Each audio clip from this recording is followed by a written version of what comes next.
Hello friends, நம்ம இந்த வீடியோவில் எதை பற்றி பார்க்க போகிறோன்னா, ஆயுர்வேதாவோட பேசிக்ஸாக சொல்லப்படுற வாத்த பித்த கஃபாவுடைய குவாலிட்டிஸ் பற்றி பார்க்க போகிறோம். வாத்தா தத்ர ரூக்ஷோ லகு ஷீத்த கர சூஷ்ம சலோ அனிலக. இதுதான் வாத்தாவோடைய குவாலிட்டிஸ். இப்போ நம்ம ஒன்றா பார்க்கலாம். ரூக்ஷானா என்னது? ட்ரைனஸ். எந்த ஒரு இடத்துல ஈரத்தன்மை இல்லையோ அதுதான் ரூக்ஷா. லகுனா வெயிட் கம்மியாக இருக்கும், அதுதான் லகு. ஷீத்தா கோல்ட்னஸ், உடல் வெப்பத்தை கம்மி பண்ணுறது, அதாவது டெம்பரேச்சரை எது ரெடியூஸ் பண்ணுதோ அது ஷீத்தா. கரா ரஃப்னஸ், சொரசொரப்பு எதில் இருக்குதோ அதுதான் கரா.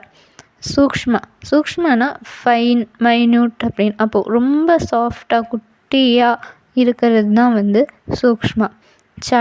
சலோனா மொபிலிட்டி, ஒரு இடத்துலேருந்து இன்னொரு இடத்துக்கு மாறுறது தான் சலோ. இப்போ இதுதான் வாத்தாவுடைய குவாலிட்டிஸ்.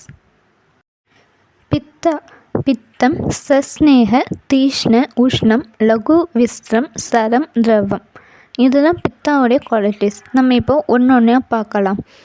ஸ்னேகா ஸ்னிக்தாவுடைய சினானிம். ஸ்னேகானா என்னது? கொழகொழப்பான, எது ஒரு ஆயிலி அப்பீரன்ஸ் தருதோ அதுதான் ஸ்னேகா. தீஷ்ணானா என்னன்னா ஷார்ப்னஸ், ஒரு வேலையை எது சீக்கிரமாக முடிக்க ஹெல்ப் பண்ணுதோ அதுதான் தீஷ்ணா. உஷ்ணா அப்படின்னா என்னன்னா, எது பாடி டெம்பரேச்சரை ரைஸ் பண்ண, அதாவது பாடி ஹீட்டை அதிகமாகுதோ அதுதான் உஷ்ணா. அப்புறம் லகு, வெயிட்டு கம்மியாகிறது லகு. விஸ்ரம்னா பேட் ஸ்மெல் எதுலேருந்து வருதோ அதுதான் விஸ்ரம். சரம்னாலும் மொபிலிட்டி தான், ஒரு இடத்துலேருந்து இன்னொரு இடத்துக்கு நகர்றது தான் சரம். திரவம்னா லிக்விட் ஃப்ளூயிடிட்டி, அதுதான் திரவம்.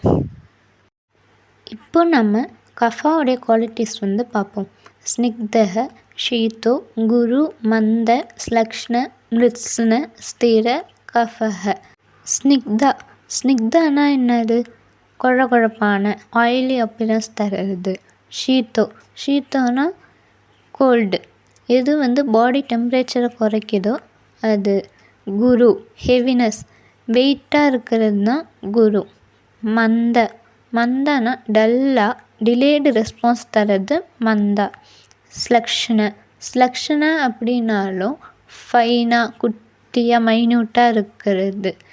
மிருத்சனா ஸ்டிக்கினஸ், எது ஒற்ற திறமை இருக்கோ, பைண்டிங் கெப்பாசிட்டி இருக்கிறது மிருத்சன. ஸ்திரானா ஸ்டேபிளாக ஒரு இடத்துல இருக்கிறது தான் ஸ்திரா. இதுதான் கஃபாவுடைய குவாலிட்டிஸ். நாம் இப்போ படித்ததை ஸ்டோரிஸை ரிவைஸ் பண்ணிக்கலாம். இந்த வீடியோவில் வர பேப்பர் பிளேன் பாருங்கள். இந்த பேப்பர் பிளேன் ரூக்ஷாவாக இருக்குது, ட்ரையாக இருக்குது, அதனால தான் இது பறக்குது. லகு லைட் வெயிட்டாக இருக்குது. ஷீத்த பின்னாடி கிளைமேட் பாருங்கள், ஷீத்தாவாக கோல்டாக இருக்குது. கர ரஃப்பாக இருக்குது இந்த பேப்பர். சூக்ஷ்ம, இந்த பேப்பர் பிளேன் ரொம்ப குட்டியாக இருக்குது. சலோ, இது மூவ் ஆகுது. இதுதான் வாத்தாவோடைய குவாலிட்டிஸ். பித்தாவுடைய குவாலிட்டிஸை நம்ம ஒரு சீஸ் வச்சு ரிமெம்பர் பண்ண போகிறோம். இப்போது ஒரு சீஸ் எடுக்கிறாங்க, அந்த சீஸ் எப்படி இருக்குது? ஸ்னிக்தத்துவாக இருக்குது. அதுக்கப்புறம் அதில் ஷார்ப் தீஷ்ணான ஒரு கத்தியை வச்சு கட் பண்ணுறாங்க. கட் பண்ணிட்டு உஷ்ணா கொடுக்குறாங்க, அதுக்கு ஒரு ஹாட் இதுவாக உஷ்ணா கொடுக்குறாங்க. அப்போ என்ன ஆகிடும்? உஷ்ணா கொடுக்குறப்ப என்ன ஆகிடும்? அது குட்டி ஆகிடும், லைட் வெயிட் ஆகிடும், லகு. அப்புறம் விஸ்ரம், அதுலேருந்து சீஸ்லேருந்து ஒரு பர்டிகுலர் ஸ்மெல் வருது, அந்த சீஸ் மெல்ட்டாகி ஊற்றுது, அதுதான் சரம் திரவம். லாஸ்ட்டாக கஃபாவுடைய குவாலிட்டிஸை ரிமெம்பர் பண்ண நம்ம அல்வா எடுக்க போகிறோம். அல்வா எங்கேருந்து எடுக்கிறோம்? ஃப்ரிட்ஜிலேருந்து எடுக்கிறோம். அப்போது ஷீத்தா கோல்டாக இருக்குது, குரு ஹெவியாக நிறைய இருக்குது, மந்தா அதை நிறைய சாப்பிட்டனால என்ன ஆயிடுது? நமக்கு மந்தாவாக ஆகிடும், நம்ம டல்லாக ஆயிடுறோம். ஸ்லக்ஷ்ண, அதை சாப்பிட்றப்போ வாயில் வச்சோன்னே ஃபைனாக அழகாக உள்ள போகுது. மிருத்ஸ்ன, மிருத்சனனா வந்து பல்லுலலாம் வந்து ஸ்டிக்கியாக ஒட்டிக்குது. அதுக்கப்புறம் ஸ்திர, நம்ம வந்து இதெல்லாம் சாப்பிட்டு முடிச்சு பல்லில் ஒட்டினது வந்து போகவே மாட்டேங்குது, ஸ்டேபிளாக அங்கேயே நிற்கிது. இதுதான் கஃபாவோடைய குவாலிட்டிஸ். உங்கள் எல்லாருக்கும் புரிஞ்சிருக்கும்னு நம்புகிறேன். ஏதாச்சும் டவுட் இருந்தால் கீழே கமெண்ட் பண்ணுங்கள், நாங்கள் அதை கிளியர் பண்ணுறோம். பாய்.